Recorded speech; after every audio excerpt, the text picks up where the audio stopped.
Le cerf est là, seigneur de nos forêts, le plus grand représentant de notre faune. Suivons-le de la plaine à la montagne, dans les plus beaux décors naturels encore sauvages.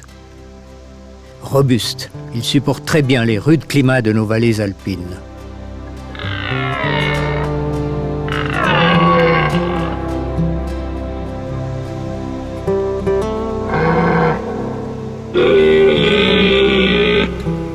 Ces territoires sont très variés. Les hauts pâturages, à proximité des forêts de mélèzes et d'épicéas, offrent une riche provende en herbes grasses.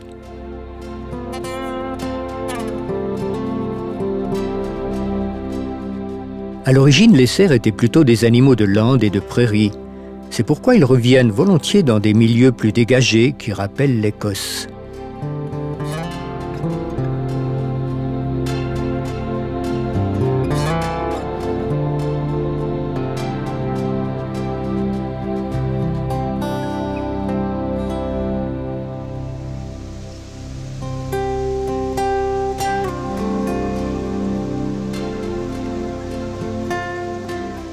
Leurs territoires sont également peuplés d'une faune très diversifiée. Chats sauvages, sangliers, chamois, chevreuils, lièvres, renards et bien d'autres.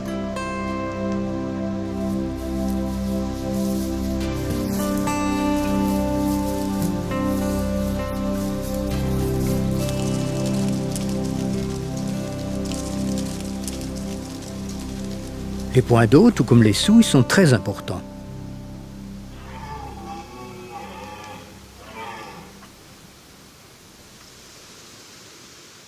« 150 ans après son extermination, le cerf a reconquis pratiquement toute la Suisse. Mais aujourd'hui, il est confronté à de nombreux obstacles. Alors il est urgent de prévoir plus de corridors faunistiques, là où les autoroutes et les voies ferrées coupent leur territoire.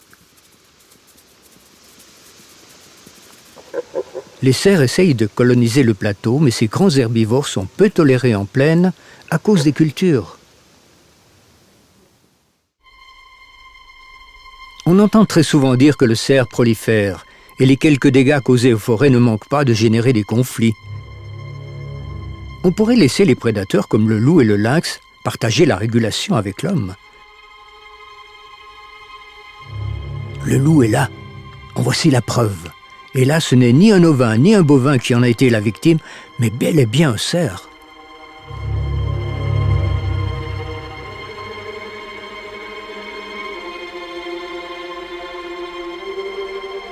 L'ADN prélevé dans les crottes du prédateur a prouvé que c'était bien le loup.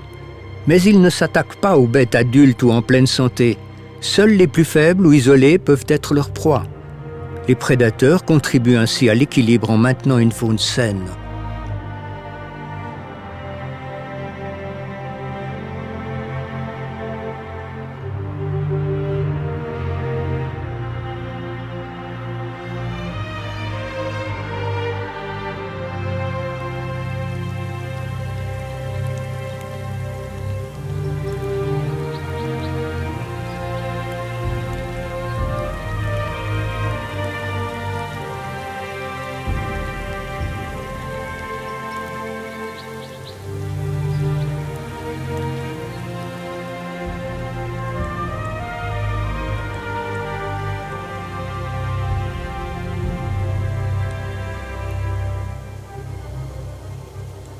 Novembre, les premières neiges font leur apparition et marquent un peu la fin des amours.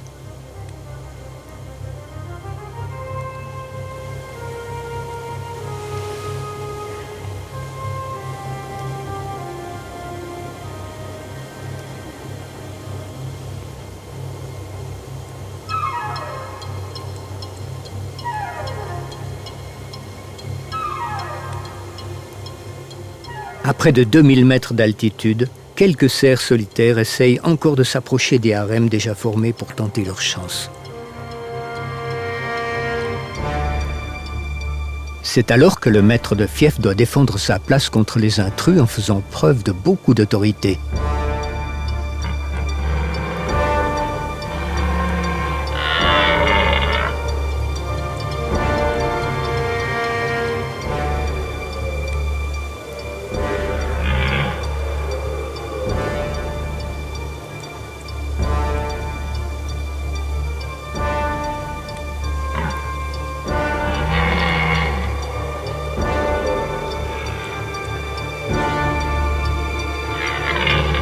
Souvent, l'affrontement est inévitable.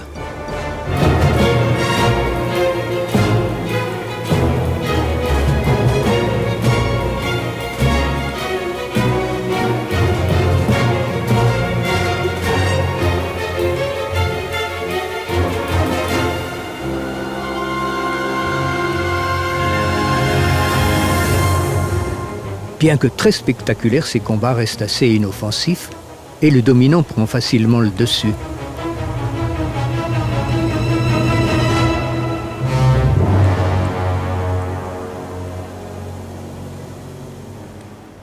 Contraint à l'éloignement, le vaincu s'en va affronter son destin. Destin qui est lié aux conditions hivernales où il est plus difficile de reconstituer ses forces. Son dernier brame résonne comme une longue plainte. Si le froid persiste, les cerfs regagneront les territoires d'hiver quelques 700 à 1000 mètres plus bas.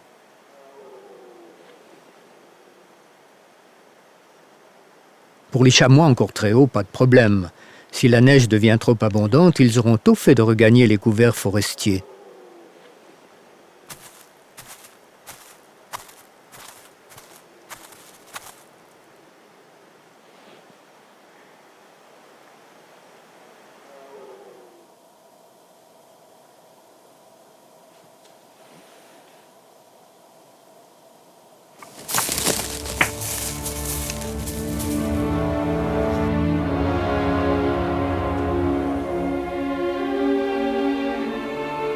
Quant à ce dicor, il n'a pas l'air de souffrir. Le retour du soleil remet à nu quelques graminées.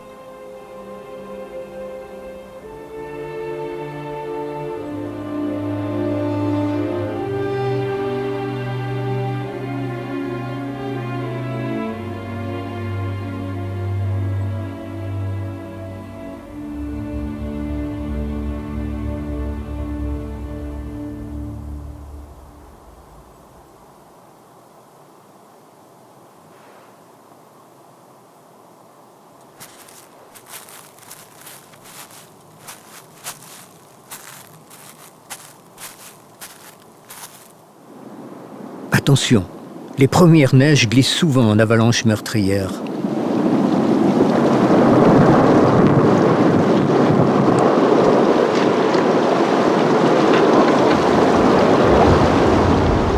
Chamois et bouquetins payent un lourd tribut à la montagne.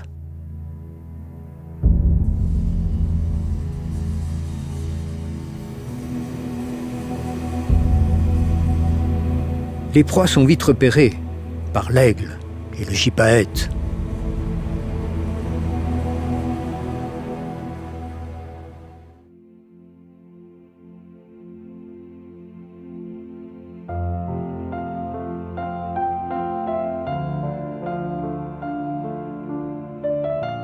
Il est temps maintenant pour les hardes de regagner les quartiers d'hiver. Les biches plus anciennes conduisent les groupes, ce sont les meneuses.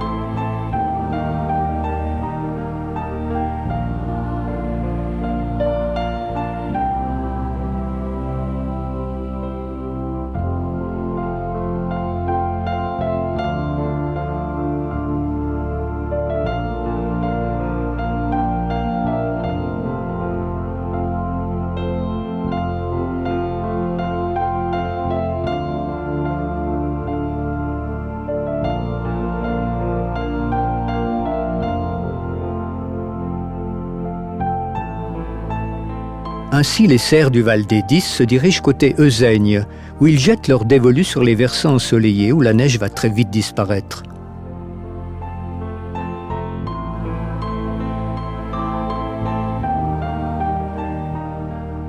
Leur instinct de survie va même les pousser dans des endroits pratiquement inaccessibles à l'homme.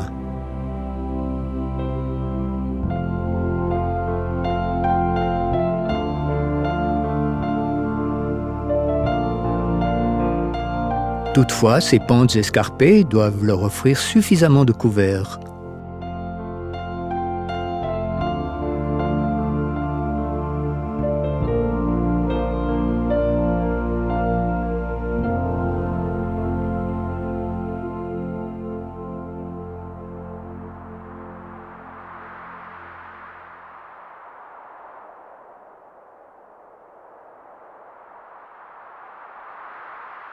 Sans relâche, la sentinelle du ciel fait ses rondes. Ce grand rapace se nourrit de carcasses. Il est pour l'instant difficile avec la neige de les repérer.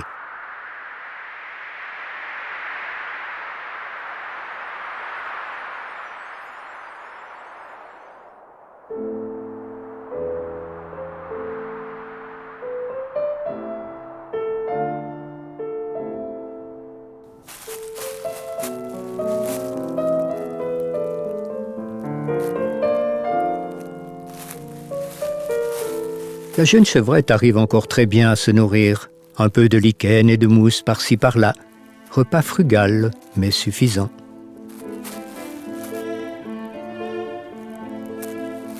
Nous prenons congé d'elle et de ses hauteurs pour regagner la plaine au pied du Jura. À l'hiver, les grandes forêts au-dessus de Montrichet abritent également des hardes de cerfs qui ne sortent que la nuit venue et rentrent avant l'aube. Les prémices de l'aurore embrasent le ciel, juste au moment où un sanglier solitaire regagne à la hâte la grande forêt. À chacune de mes sorties, la nature ne cesse de me surprendre.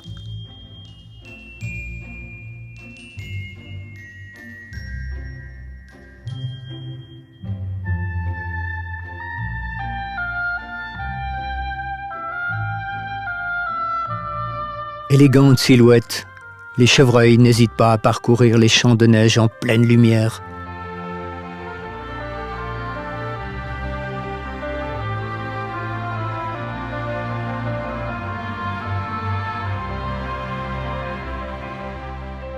Il semble bien que cette fois l'hiver s'est installé jusqu'en plaine.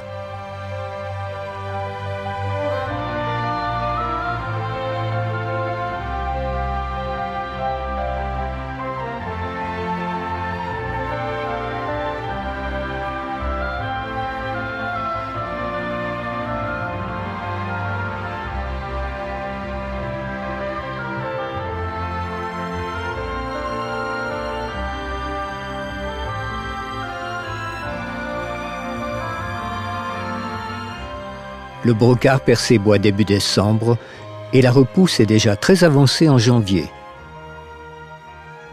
C'est la saison des amours pour les renards, une obligation de la nature où l'on se réchauffe comme on peut.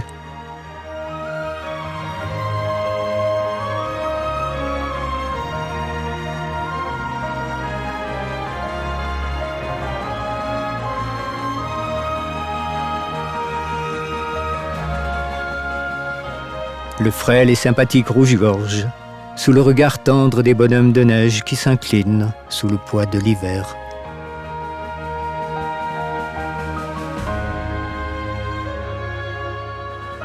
Pour trouver pitance, heureusement, le renard est doté de sens exceptionnels. Son ouïe et son odorat. Une petite branche d'épicéa en guise de repas pour le grand cerf. En Suisse romande, les bois de la Versoix accueillent pratiquement les seuls cerfs qui restent en plaine toute l'année. Magnifiques dans leur fourrure hivernale.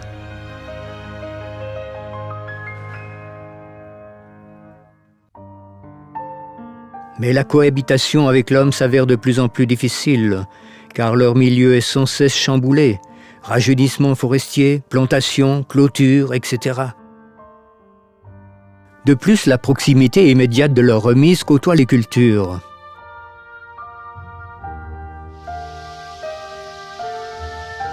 En hiver 2014, l'abondante Fenée a permis aux Pinsons du Nord de faire halte pendant 3 mois en pays fribourgeois.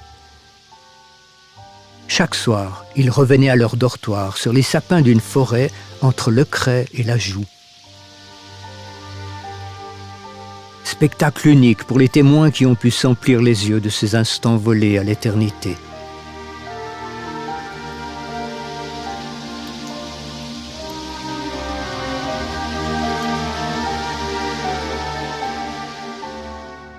Près de la Sarine, en Gruyère, entre Braux et Estavanance, les hardes de Grosmont et du Yonne regagnent leur quartier d'hiver. Mais c'est à la nuit tombante que les cervidés se risquent à découvert. Aidés par la neige et la pleine lune, des images semi-nocturnes deviennent possibles.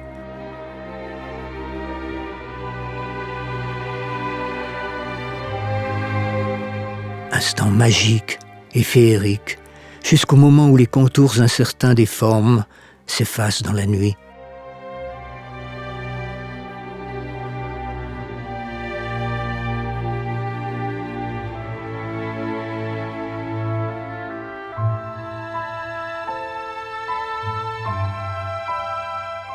Très tôt le matin, les hardes regagnent les grandes forêts très pentues au-dessus de la Sarine, après avoir, comme l'on peut remarquer ici, gratté la neige pour atteindre quelques touffes d'herbe et s'être désaltérés à la rivière.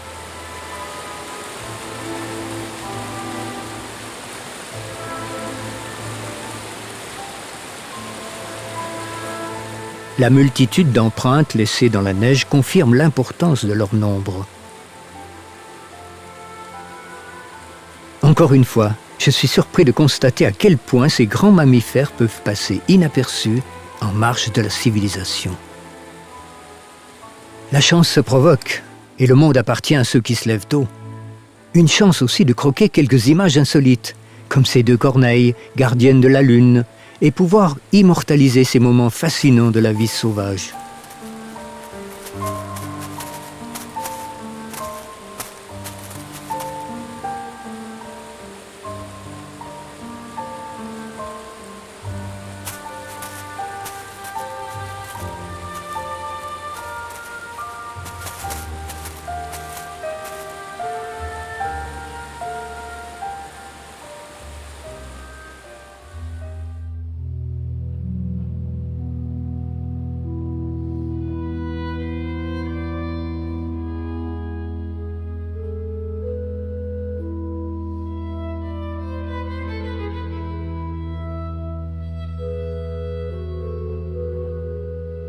Gentiment, l'hiver se fait oublier, et je retrouve les cerfs des bois de la Versoix.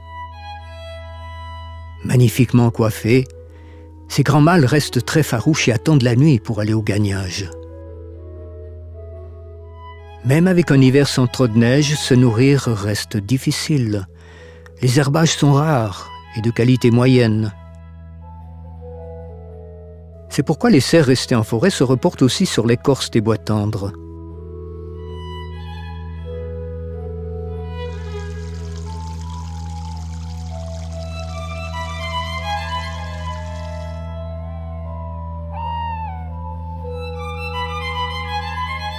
Ces sorties en prairie, la nuit, sont les seuls moments tranquilles où ils peuvent s'ébattre et se maintenir en forme.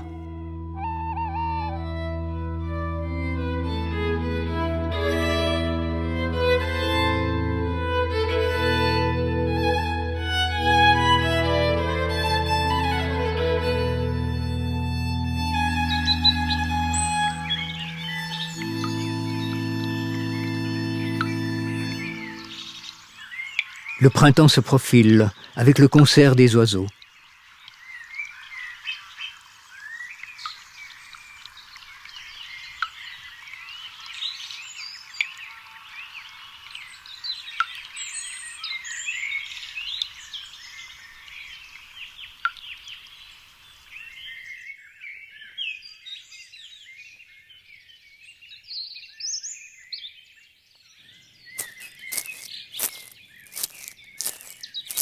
Mars, pour les cerfs, est une période de transition importante. Perte du manteau d'hiver, et pour les mâles, perte des bois. On peut parler de grande mue. Moment de disgrâce pour les cerfs qui se tiendront à l'écart jusqu'au terme de la repousse des bois, en juillet-août. Cet arrêt sur l'image montre le cerf sans bois, et le même quelques semaines plus tard. Comme la sève qui monte dans les ramures des grands arbres, une poussée de sang fourmille sous le velours des nouveaux bois de ces bêtes de légende. Le harpail des femelles se reforme et elles quittent les mâles.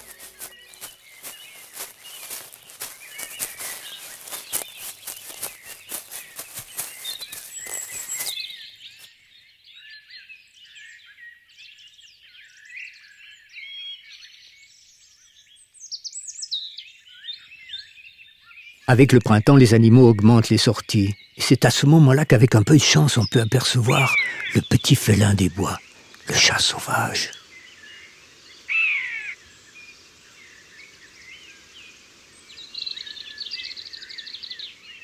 C'est une bonne année. J'ai la chance de pouvoir filmer 3 chats différents dans un espace de quelques kilomètres seulement. Il n'est pas rare de rencontrer quelques chamois du Jura à basse altitude en marge des massifs boisés.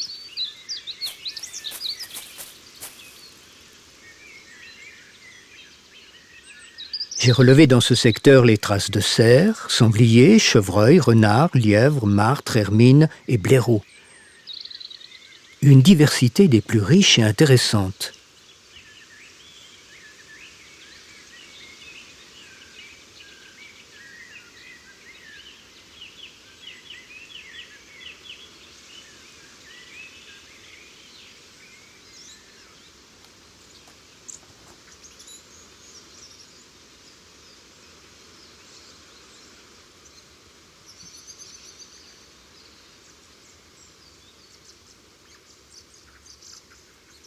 Début avril, et le brocard perd déjà le velours de ses bois.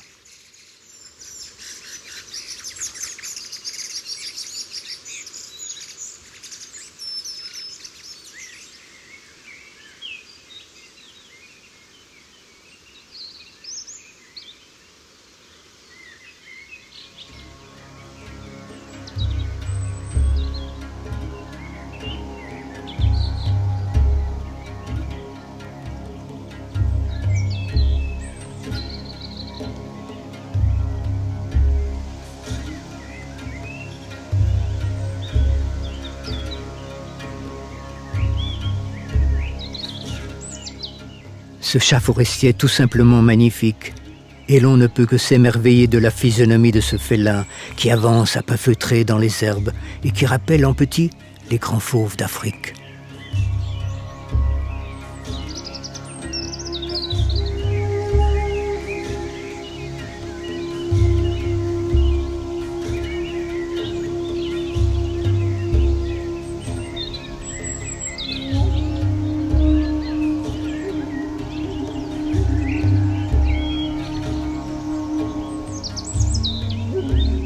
Mais il est temps pour lui de regagner sa cachette. C'est le crépuscule. Des émanations que je connais bien m'avertissent de leur arrivée. Ces puissantes bêtes sauvages que j'ai appris à bien connaître, à aimer et respecter. Rapidement, ils s'enfoncent dans l'obscurité. Je profite de la nuit pour atteindre avant l'aube le Val d'Édis, où je peux contempler cette vision cosmique, la constellation d'Orion. Scintillement d'étoiles, pour ouvrir le prélude aux pariades des tétralyres.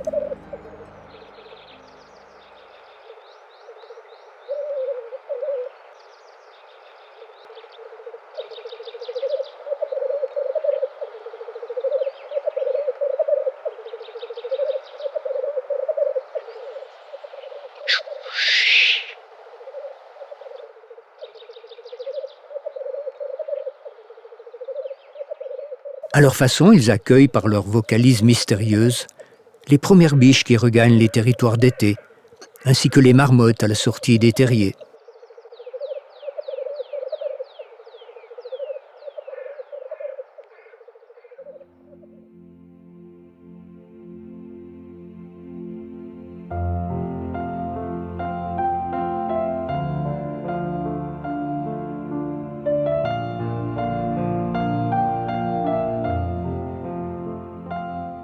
Le harpail, regroupement important de femelles et jeunes mâles que les matriarches conduisent dans ces riches pâturages.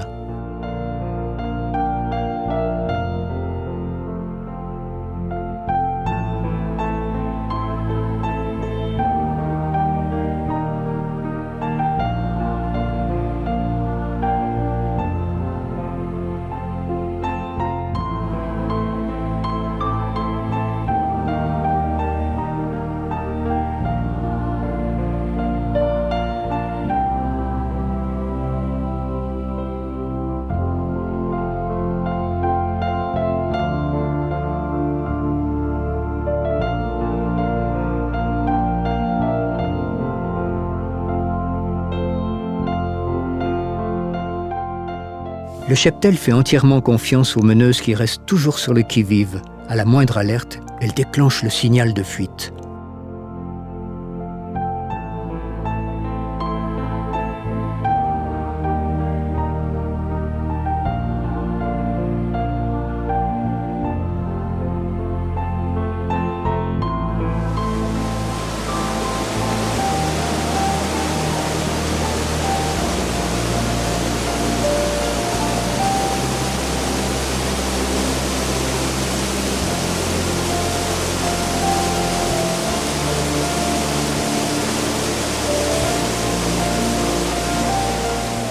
Les températures plus élevées précipitent la fonte des neiges qui remplit les torrents et fait sortir les morilles là où on ne les attend pas.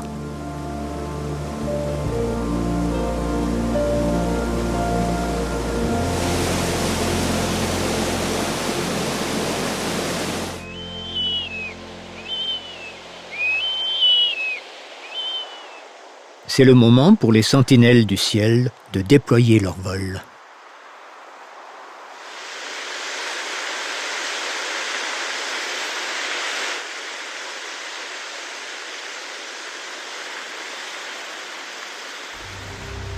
En fondant, les coulées de neige laissent apparaître quelques proies. Aigles et gypaètes se disputent les mêmes territoires de chasse.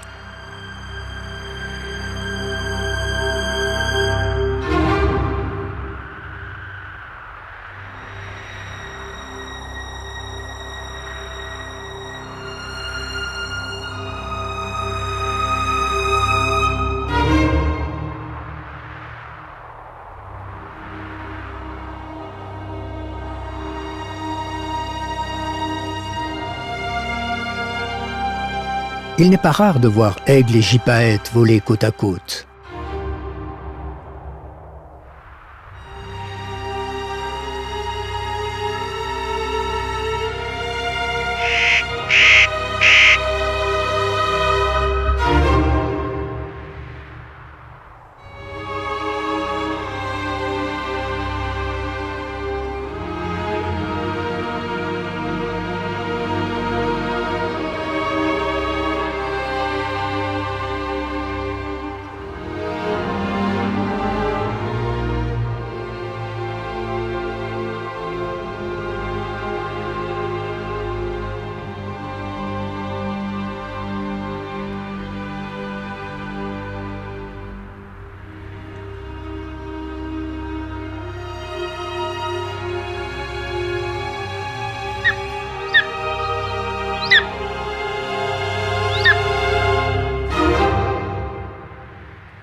La proie favorite de l'aigle reste la marmotte.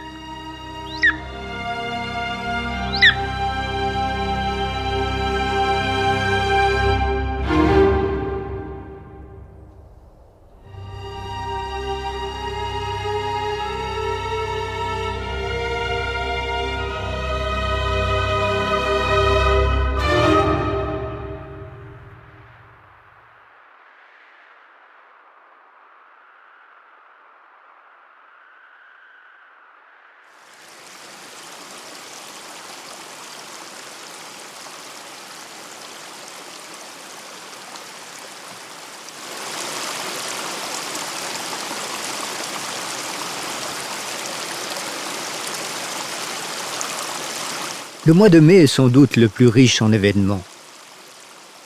Le casse-noix.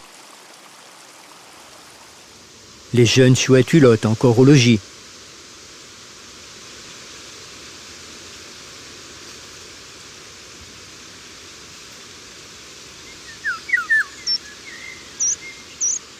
En plaine, c'est aussi le retour de certains oiseaux, comme le loriot, toujours difficile à observer.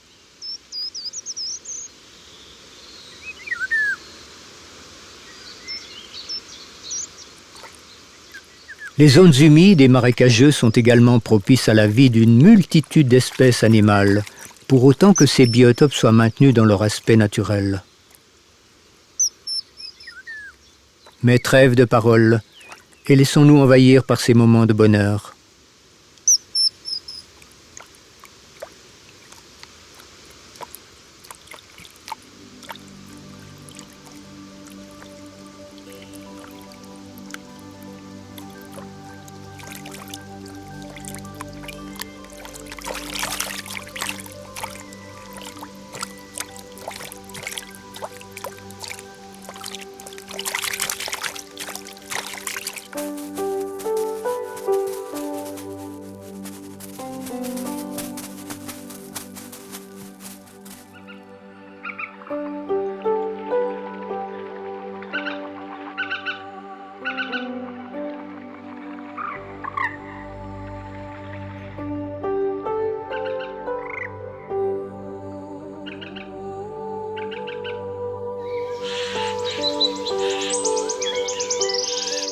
Les jeunes renards sont nés fin mars et peuvent sortir à la mi-avril.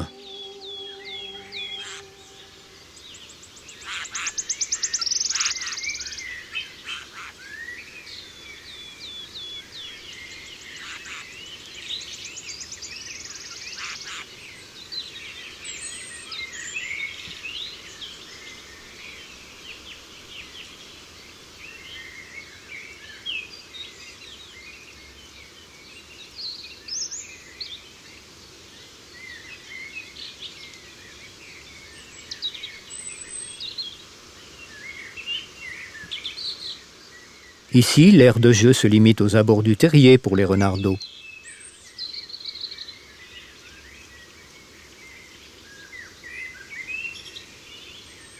La maison charbonnière profite de leur absence momentanée pour glaner quelques poils de leur fourrure laineuse qui serviront à la confection de son nid.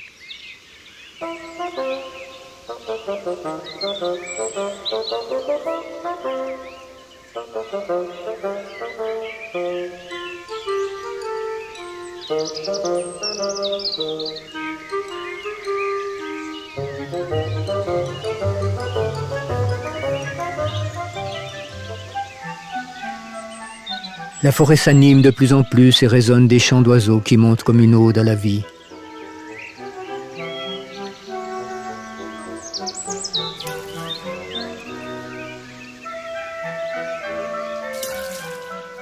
Que de riches moments passés dans cette nature qui jamais ne me lasse. Moments de bonheur aussi quand je retrouve mes amis de toujours. Et si l'homme qui habite cette planète admirable pouvait comprendre qu'il y a aussi d'autres richesses que nos biens matériels.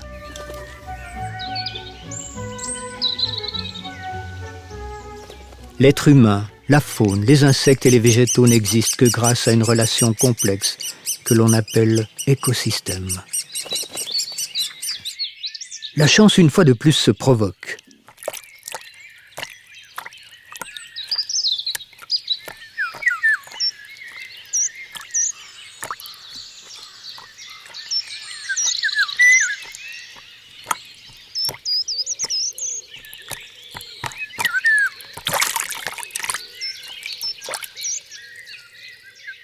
L'observation passe par une motivation sans faille et sans cesse renouvelée.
En douce harmonie florale, le printemps qui égaye prairies et forêts profite aux herbages que les biches en gestation consomment en abondance.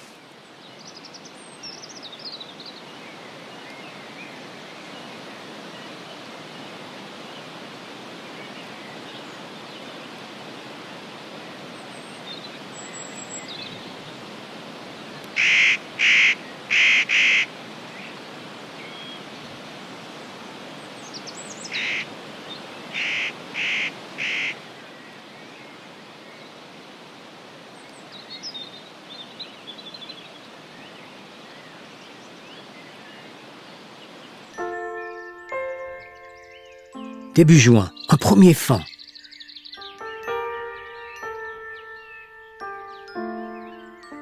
Pour la misbah, la biche s'est tenue à l'écart et quelques jours après sa naissance, elle réintègre la tribu féminine.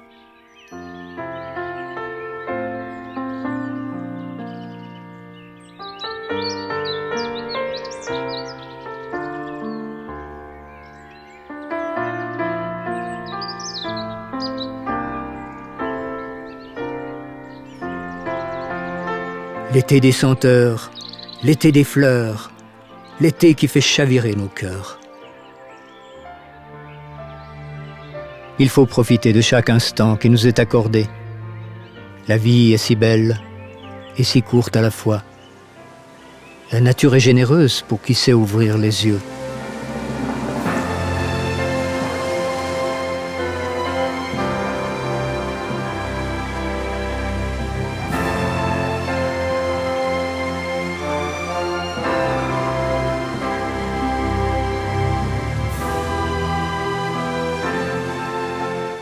Le départ d'un jeune gypaète est imminent. Ce sera le grand saut dans l'aventure de la vie. Peut-être l'étape la plus difficile.